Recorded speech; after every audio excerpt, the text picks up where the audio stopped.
Salut à tous, très content de vous retrouver aujourd'hui pour une toute nouvelle vidéo. On va débriefer le dernier match de préparation du FC Nantes face au Havre. Donc un match qui s'est soldé quand même par une belle victoire dans l'ensemble, avec surtout dans le contenu en fait. En tout cas c'est mon avis. Je peux pas dire maîtriser de A à Z parce que probablement que dans le A à Z il faut comprendre la finition. Et le fait qu'on fasse le break seulement à la 91e minute de jeu, c'est dommageable parce que derrière il y avait eu énormément de situations où Nantes aurait dû marquer.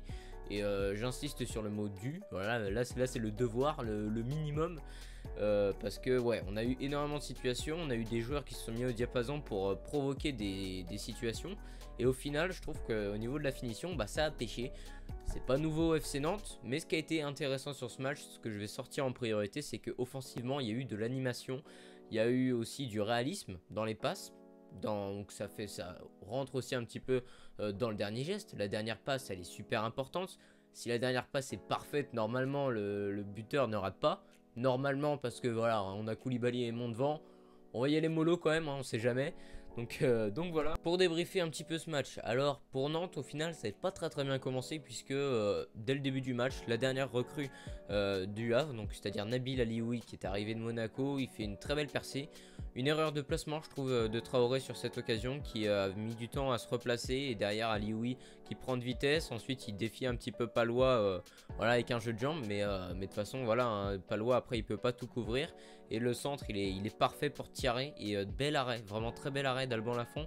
Ça fait plaisir de voir qu'un Lafont, voilà, on a le début de saison et il est toujours pas engagé, puisque réellement c'est la Ligue 1 qui nous importe aujourd'hui. Mais en préparation, Lafont il a été impeccable. Quand je dis impeccable, il n'a pas joué face à Avranches, on peut pas juger, mais sinon il était impeccable face à Anderlecht. Face à Nyon, il n'avait pas eu trop de boulot, mais sinon impeccable tout le temps. Alban Lafont, c'est un gros point positif. Ce qui a permis derrière aussi cet arrêt, il a permis aussi à Nantes un peu de s'installer dans ce match rapidement.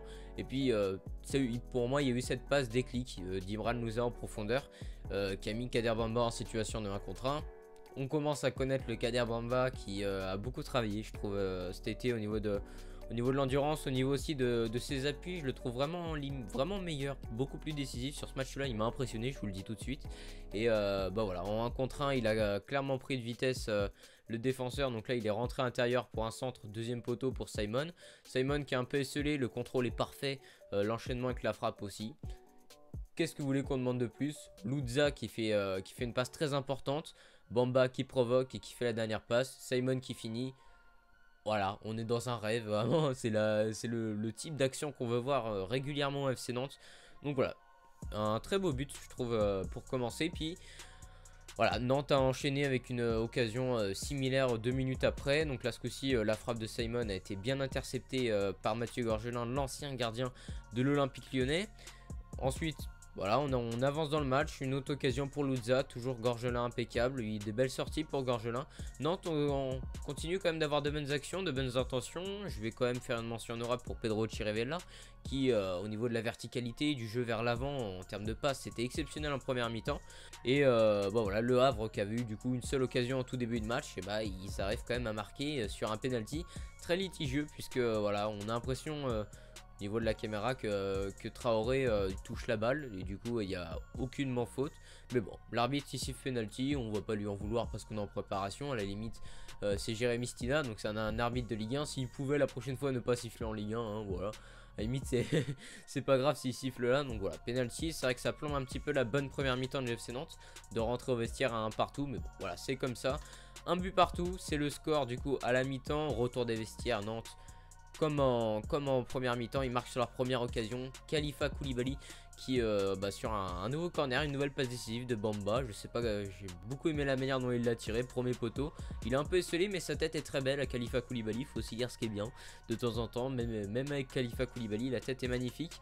Gorgelin est battu 2-1 pour l'FC Nantes, ça fait plaisir. Là où quand une équipe marque en fin de mi-temps, ils peuvent reprendre l'ascendant psychologique. Bah là c'est Nantes qui l'a repris dès le début de la seconde période avec ce but du Malien. Du coup 2-1 pour le FC Nantes. Et là le Havre disparu de la circulation, une grosse possession de Nantes, un petit peu stérile un moment, puis rapidement sur des éclairs de génie de Bamba. Bamba, ça a été l'homme du match sans contestation possible, des accélérations tout le temps. Il y a juste eu 5 minutes où il avait besoin de souffler un peu parce que il a fait que courir et que provoquer des occasions. Encore de très bons ballons de Bamba. Il a échoué un moment sur Gorgelin en étant très intelligent, en se passant entre le défenseur et le gardien. Il a réussi à intercepter la balle, mais Gorgelin a été vigilant. Ensuite, alors il a fait un de ses festivals dans la surface de réparation. Il a dribblé un joueur, sollicité un 1-2, récupéré la balle, en dribbler un autre, faire un centre en retrait. Koulibaly tout seul qui tente le pointard. Là, Koulibaly pour moi il aurait dû finir sur cette occasion, on va pas lui en vouloir, il a marqué un beau but juste avant. Mais voilà, on en reste à 2-1 alors que là le break aurait dû être fait vu l'occasion. On continue dans ce match et voilà, il y a notamment un corner d'Imran Louza, du coup il le joue à 2. Donc c'est Thierry Vella je crois qui remise sur Imran Louza, le centre est parfait. Et là t'as 4 Nantais qui sont à la retombée dans pleine zone de vérité qui doivent marquer. Et bah là ils sont tous spectateurs en attendant, bon allez les mecs qui sait qui la pousse au fond. Bah au final ils se sont tous dit ça et il n'y a pas eu but. Donc voilà, c'est un petit peu problématique ça en Ligue 1. Il va falloir vraiment mieux concrétiser toutes ces grosses occasions. Parce que je trouve que les Louza, les Bamba, les Simon, tout ça, voilà, ils ont mis de très bons ballons. Il faut vraiment les finir à un moment les ballons.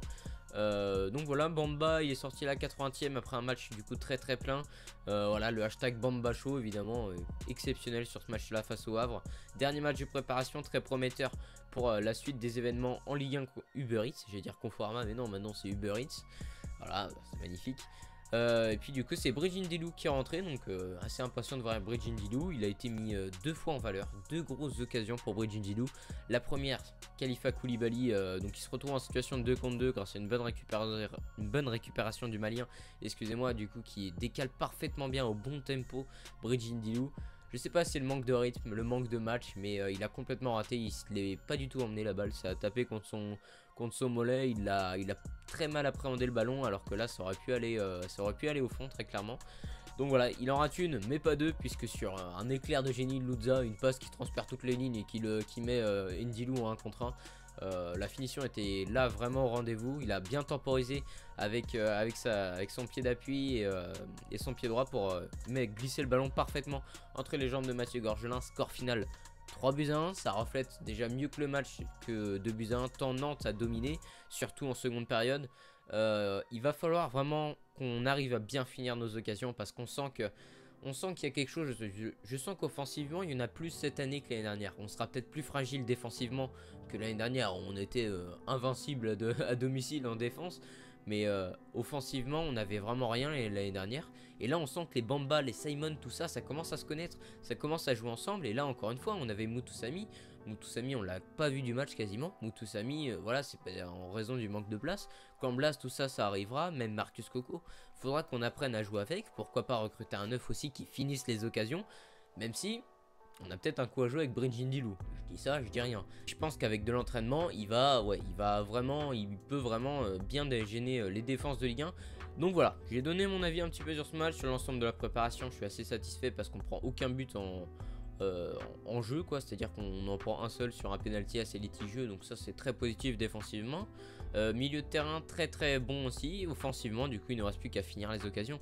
On l'a vu face à Avranches la semaine dernière où c'était le plus flagrant, où Nantes a manqué d'envie, a manqué de jeu, a même manqué de finition par moment. Mais même Nantes méritait pas forcément de gagner la semaine dernière, c'était triste comme match. Là on a senti qu'il y avait plus d'envie, là déjà on a vu des joueurs mieux, donc voilà, c'est de bonne augure je pense pour Bordeaux. À voir ce que ça donne. En tout cas voilà, j'espère que vous avez bien kiffé la vidéo. Si c'est le cas, n'hésitez pas à me le dire dans l'espace commentaire et à vous abonner à ma chaîne YouTube. Allez, ciao tout le monde.